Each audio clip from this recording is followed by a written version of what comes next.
2.5 kilometers. Sarap takbuhin na kasi palusong. Okay, siguro bago tayo makarating sa bahay, mga 3.2 something kilometers. At after nun, mag-prepare na tayo para pumasok sa trabaho. Okay, ingat. Balik na tayo guys. 3 kilometers.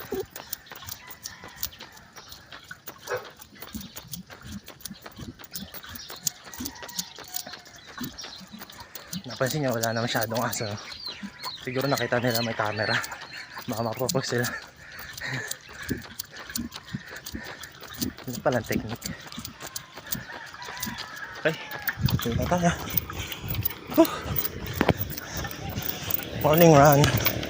All done.